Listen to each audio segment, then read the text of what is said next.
শেষে আনন্দীকে বাঁচালো আদি। হ্যাঁ বন্ধুরা, এমনটাই দেখা যাবে। বিস্তারিত জানতে ভিডিওটিতে লাইক দিয়ে সম্পূর্ণ দেখতে থাকো। গল্পের শুরুতেই দেখা যায় সুপায়ন আর তিথির আর রুষা কথা বলছিল, আর তখনই সেদিকে আনন্দী যায়। আনন্দী তখন দেখতে পায়, আর তখন বলতে থাকে জামাইবাবু আর তিথির ম্যাডাম না কারোর সাথে কথা বলছে, আর সাথে যেন কে একজন আছে, ব্যাপারটা দেখতে হচ্ছে তো, এই বলে সবটা শুনতে থাকে। এদিকে দেখা যাবে রুষা বলতে থাকে আচ্ছা সুপায়নদা, তুমি এই প্রসঙ্গে এসেছো যে আমি এইখানে আসলাম কি করে? আমাকে অনিন্দ ডেকেছে, এসেছি। ওর নিজেরই পাত্তা নেই, আমাকে ডেকে ও নিজে ফোনটা সুইচ অফ করে দিয়েছে। আর তখন সুপায়ন বলতে থেকে তুমি তাতে বুঝতে পারছো না, এখন অনিন্দ বাড়ির সবাইকে মানে তার ওয়াইফকে নিয়ে এনজয় করছে, আর তার জন্যই তোমার সাথে কোনো সম্পর্কই রাখতে চায় না, তার জন্যই তো ফোনটা অফ করে রেখেছে। তখন বলতে থাকে না, এটা কিছুতেই হতে পারে না। রুষা তখন তিথিকে বলতে থাকে আচ্ছা ম্যাডাম, আপনার কি মনে হয় বলুন? কি কিছু বুঝি না? আমি সব কিছু বুঝি যে আপনি আদি স্যারকে কতটা ভালোবাসেন।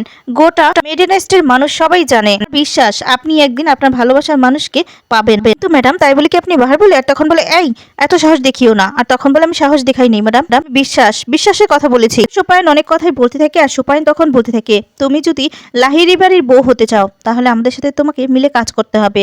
তুমি রাজি? আমরা যা বলবো তাই তুমি করবে। আর তখন সেই মেয়েটি বলতে থাকে কি কাজ করতে হবে। এরপর রাজি হয়ে যায় আর সমস্তটা বুঝিয়ে দেয়। সেখান থেকে চলে যায়। এদিকে আনন্দী তখন সুপায়নের কাছে যায় আর বলতে থাকে আচ্ছা ম্যাডাম, ওদিকে তো সবাই আছে, আপনারা দুজন এখানে দাঁড়িয়ে আছেন যে, আর আপনারা মনে হলো কারো একজনের সাথে কথা বলছিলেন, কে সে? এরপর সুপায়ন রেগে যায়, রেগে গিয়ে বলতে থাকে কার সাথে কথা বলছি, কি বলছি সেটা কি তোমাকে জবাব দিতে হবে? তখন নিজের ফাটটা সফল করার জন্য তখন বলতে থাকে আসলে কি এই সময়ে না চা পাকোড়া খেতে ইচ্ছে করছে, তুমি তো খুব ভালো করে বানাও, আমি নয় চাটা বানাবো আর তুমি নয় পাকোড়াগুলো বানাবে, ঠিক আছে চলো। আর সুপায়ন তখন বলতে থাকে হ্যাঁ হ্যাঁ তিথির একদম ঠিক কথাই বলেছে, এই গরমে যদি সবাই মিলে একসাথে বসে চা আর পাকোড়া খাই তাহলে তো খুব আনন্দ হয়, তাই না?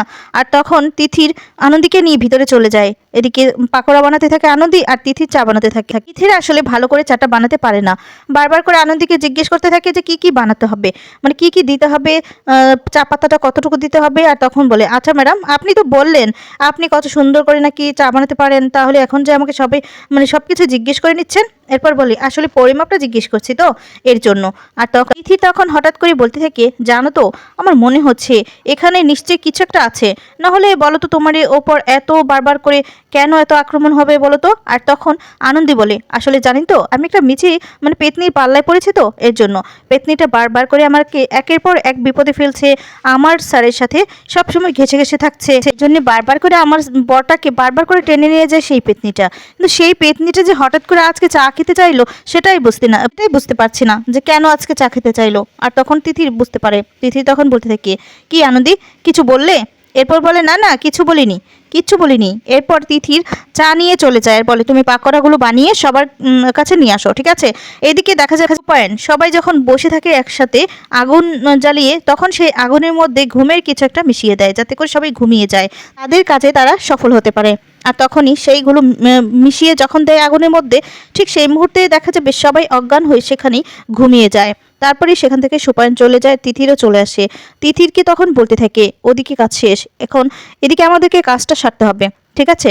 এদিকে দেখা যাবে পাকুড়াগুলো যখন বানাতে হঠাৎ করে বলতে থাকে যে কি ব্যাপার, কারো কোনো সাড়া পাচ্ছি না, মানে হঠাৎ করে সবাই নিঃশব্দ চুপ হয়ে গেল কেন, বুঝতেই তো পারছি না। হঠাৎ করে দেখতে পায় যে একটা সাদা কাপড় দিয়ে মোড়ানো কেউ একজন আসছে। আর তখন বলতে থাকে এটা আবার কি? জিজ্ঞেস করলে কিছু আওয়াজই দিচ্ছে না। তখন বলছে তার মানে কি এটাই সেই ভূতটা? এটা তো সেই ভূত, বুঝতে পেরেছি, আমাকে হাতে নাতে ধরতে হবে, দেখতে হবে সবাইকে, তার মানে এটাই ভয় দেখিয়ে চলছে। আচ্ছা আজকে দাঁড়া, এই বলে সেই ভূত সেজেছে তার পেছনে পেছনে যেতে থাকে। এদিকে তিথির সেই ভূতটা সেজেছে। আর তিথি তখন বলতে থাকে আজকে তোমার শেষ দিন আনন্দী, এবার আসো আমার পিছে পিছে তুমি আসো, আসবে আর নিজের ফাঁদে নিজেই পড়ে যাবে। এই বলে তিথির এদিকে ওদিকে ঘোরাতে থাকে আনন্দীকে, আনন্দীও পিছু পিছু যেতে থাকে। হঠাৎ করে একটা ফাঁদে পড়ে যায়, আনন্দীর অনেকটাই মাথাটা কেটে যায় আর আনন্দী সেখানেই অজ্ঞান হয়ে যায়, ব্লাড পড়তে থাকে। দেখি তিথির বলতে থাকে এবার তুমি শেষ, এবার এই ব্লাড যখন আর বেশি পড়বে তখন আস্তে আস্তে করে তুমি একদম শেষ হয়ে যাবে, আজকে আমার আপদটা শেষ বলে তিথির হাসতে থাকে। আর তখন সুপায়ন এসে বলতে থাকে তাহলে আমাদের কাজটা সাকসেসফুল, ডান, তাই তো?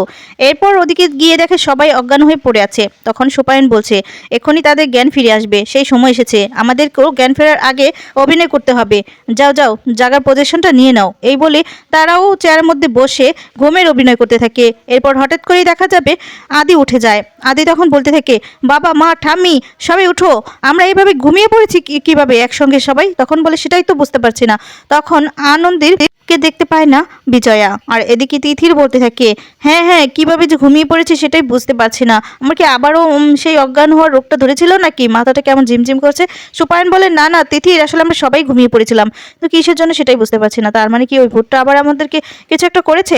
এরপর বিজয়া বলতে থাকে যে আনন্দীকে তো কোথাও দেখছি না, আনন্দী কোথায় গেল। আর তখন এই বলে সবাই মিলে আনন্দীকে খুঁজতে থাকে, কিন্তু কোথাও খুঁজে পাচ্ছে না। এরপর কেউ পুলিশ স্টেশনে যায় ডায়েরি করার জন্য, এদিকে আদি থাকে।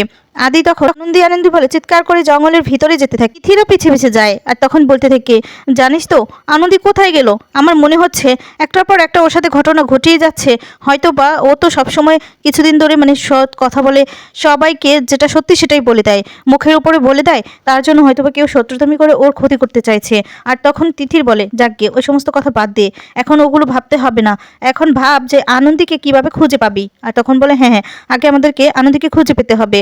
কথা বলে আদি আনন্দী বলে চিৎকার করতে থাকে, তিথিরও পিছে যায়, কিন্তু আদি একটু এগিয়ে যেতেই আদিও ফাঁদে পড়ে যায়, আদিও ফাঁদে পড়ে অজ্ঞান হয়ে যায়। তিথি তখন আদির বলে চিৎকার করে ওঠে, বলতে থাকে যে আদি তুই কি করে ওখানে পড়ে গেলি, আমি তো এখন তোকে কি করে বাঁচাবো, এ বলে চিৎকার করতে থাকে।